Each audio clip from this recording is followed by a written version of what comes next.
you think back.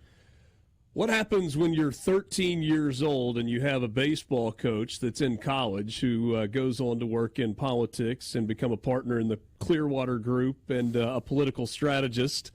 Austin Barber joins us right now. That's a true story, right? It is a true story. Avent Park, 13-year-old baseball. Austin was my baseball coach. Yeah, man, God, don't make me seem to be that much older than you now. So, and now you have a son who is in school at Ole Miss. Yeah, who's a freshman at Ole Miss and who suffered through Saturday like the rest of the Ole Miss fans. But, such is life. Listen, you said we were going to talk sports. You just led us into that. So yeah, that was my bad. Yeah, that's okay. Yeah. Now, listen, more importantly, I do remember playing softball with you about 99 or 2000. You were a heck of an athlete back in the day. It was a long time ago. Young Richard Cross. Yes. That was a long. It was a long time ago. Was that the security check softball team? Yes. Maybe I recruited you. Somebody did, but we're boring the audience with these tales of glory from days long ago. Yeah. The older we are, the better we were. I think is how that goes. Visiting with Austin Barber, political strategist, partner at Clearwater Group. I appreciate you coming in this morning to visit. We've got a vice presidential debate coming up tonight. And historically, VP debates don't mean a lot when it comes to general elections. Is there a chance that tonight does mean more than historically these debates do? Well, yeah. I mean, look what's already happened this year with the first presidential debate. You had a presidential nominee who was essentially removed from the ticket because of his performance, because the country looked up and saw, wait a minute, this man is not fit for office. This man can't run. Even his own party, of course, made that decision ultimately to convince him to step away from the ticket and let his VP take over. So, yes, there's a whole lot that is at stake tonight. And what will happen, I just don't know. You have obviously two very inexperienced candidates on the national stage. J.D. Vance, who's been a U.S. Senator since, essentially for 2 years. He got elected in 22. Like 20 minutes. And then Tim Walz, who's been governor for, I think he's been elected to his second term. I have to double check my math. There he was in Congress, but still relatively inexperienced at the national stage. He has been their VP nominee for 8 weeks. 8 weeks. It's unbelievable how time passes so fast in today's era. So, yeah, Richard, that's a long way to say this could be really boring or it could just be fascinating as well. A contrast of styles that I think we're going to see. Tim Walz is this, at least tries to portray this folksy, grandfather-like figure and just wants to give everybody a hug. And J.D. Vance, despite his upbringing in rural Kentucky and Ohio, and a really hard upbringing that he had, has risen to become a very polished politician, an Ivy League educated attorney, et cetera, and has been pretty good on debate stages when we have seen him. I doubt he's been on too many debate stages. Not a bunch, right? To be honest, he's had one, political race, unless he ran for office before the U.S. Senate that I didn't see. So, Lily, but Richard, you know this, they're both going to talk to the same audience. It's funny. It's not funny. I was looking last night to try to do a little show prep, and I was looking at Real Clear Politics. Real Clear Politics is essentially it's a repository, excuse me, say the right word there, a repository for all the political polling data around the country. So it's one website that you can go to. It's very well done, and they sort of show you where this election is. If you go in, and of course the national polls just don't matter because we have an electoral college system. So if you go look at the swing states, and there's 7 that they have, this is it's essentially a tie. 48.3 to 48.2 as of this morning, with Trump up 0.1%. It's just that falls in the margin of error. It does. So, the reason that I say that is because the states that ultimately matter so much are the states that you would think these two men can talk to, and that is Wisconsin and Michigan and Pennsylvania specifically. I don't think Minnesota, of course, it's his home state. That's not going to be a race. Ohio's not a race. Trump's going to win that easily. But those three states right there where those guys grew up in Big Ten country, what we probably would like to call it, even though the Big Ten's changed a little bit. But those are the folks that these two candidates are really going to talk to, that sort of with their blue collar Appalachia roots. Those are the individuals that they're just really going to be talking to tonight. So we talked about this a little bit last week, and I have not gone to the effort, at least not yet, of building a spreadsheet and trying to figure this out. You've got the story from Nebraska, where Nebraska operates a little bit differently in terms of the way they award electoral votes. Nebraska and Maine are the only two that do this. It's not a winner-take-all. It's not a winner-take-all situation. You get 2 votes for winning the state outright, which represents the 2 senatorial electoral college votes. And then each congressional district, those votes for each district are allocated based on who won that district. And obviously, Republicans want Nebraska to go back to a winner-take-all state because that one vote in the Electoral College could be the difference in winning or losing for Donald Trump. But I was thinking about this, Austin, and I don't know if anyone has run the numbers.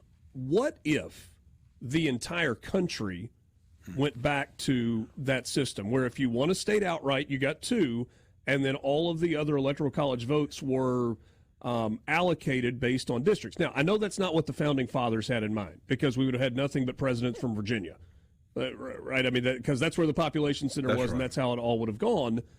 But I think about a state like California with its massive population that is just as blue can be. You know, Los Angeles and San Francisco and some of the metropolitan areas will go, and Republicans get no Electoral College votes. But there are a lot of rural votes in California and rural districts that would go red.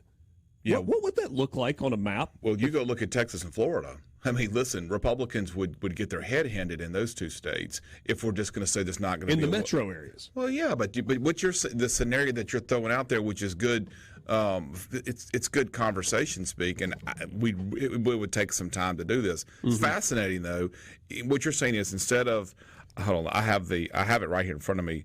The electoral votes from California is 55. So instead of the Dems essentially getting all of those 55 electoral votes, Republicans may get 15. I don't know. We're just throwing this out there, sure. Which changes the math. But I would say instead of I'm getting old. I can't even see this anymore.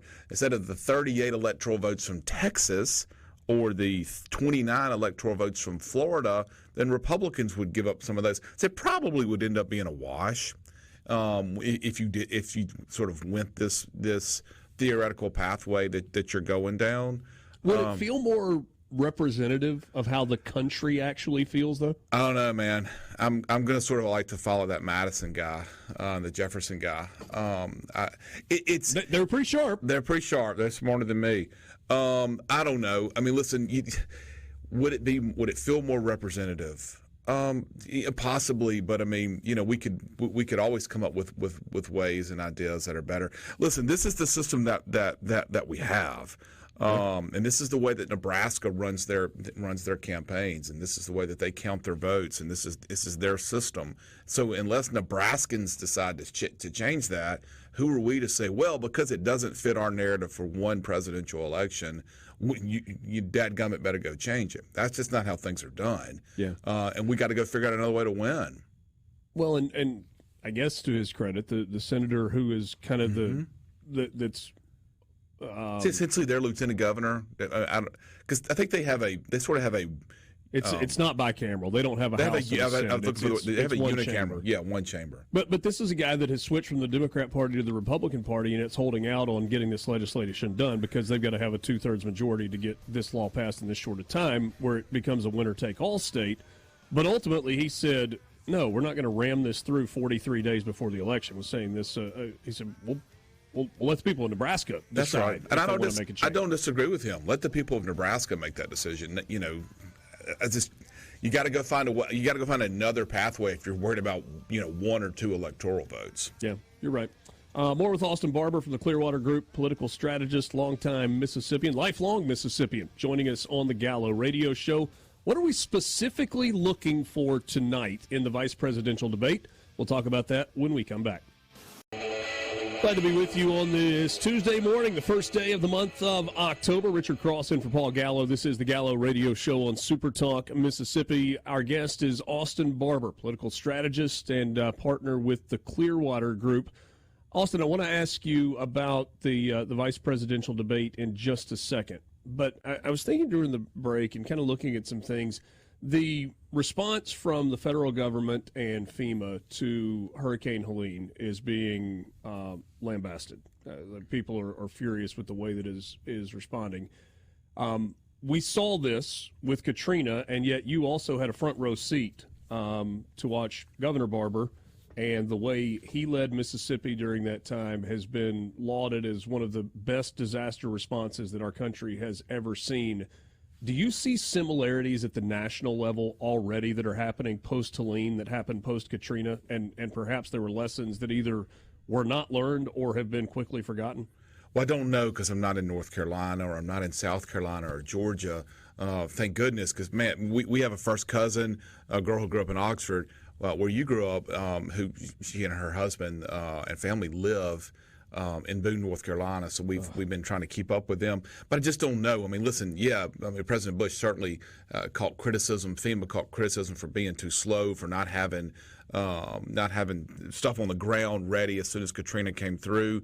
But listen, Haley did a wonderful job, and he certainly, you didn't have to look far across the border in Louisiana to see the Governor Blanco and Ray Nagin for their poor performance. But it wasn't just Haley. It was him leaning on local mayors, local members of the city council, boards of supervisors, sheriffs, who all came together to just lead with a whole lot of volunteers. And I hope that's what's going on at the local level in those states. And my goodness, I hope FEMA is there. But it's really impossible for me to say what's really going on just because of what I may see on social media or on national news, unless you're on the ground. In your mind, what is the right response from elected officials? Is it go immediately and be there on site to reassure people that we hear you, we're with you, we love you, and we're going to take care of you? Or does that create logistical issues and infrastructure issues that could be used better actually helping people as opposed to having to provide protection and transportation and all those things? Man, it is tough. I mean, you want to have I think you got to get there. I really do. I think it's important. I mean, most important, local people, they know if the federal government, if the state government, if the local government is there to help because they see it. They see trucks with ice. They see tents. They see shelters. They see law enforcement. They see National Guard. They see all of this. But I do think it really matters when the president, the governor, the mayor is there to pat you on the back and say, hey, we're going to be there to help you. By the way, Trump's GoFundMe campaign that launched less than 24 hours ago has raised $1.8 million That's great. For hurricane relief work. That's great. J.D. Vance, Tim Walz tonight on the vice presidential debate stage. It's hosted by CBS. All the news networks and regular stations will be carrying it. Starts at 8. Who's under more pressure? Yeah, it's great. Listen, I think it's Vance, just because, I mean, we all know Donald Trump. He's a man who expects to win. He's a man who has made a career of expecting that from those that are around him. And I think that he looks at Vance and goes, okay, I picked you because I think you're a dynamic young individual with an incredible resume. You've got a great story. Now this is your time to shine. This is the one big time. I mean, there are like two moments really for a vice presidential nominee that really matter. One is when you get announced. Well, I'm going to say three. One is when you get announced. The second one is your convention speech. And the third is the VP debate. And so I think there's a lot of pressure on Vance. But let me read you something real quick that I just read just a moment ago, and this is about Tim Walz. And I just hadn't been paying much attention to him. I have noticed maybe I hadn't been paying much attention to him because he's not doing much. This is really interesting. It says, before heading to debate prep in northern Michigan this weekend, where he answered 3 shouted questions, Walz has only stopped to take questions from his traveling press corps essentially one time, a 90-second exchange at the Minnesota State Fair.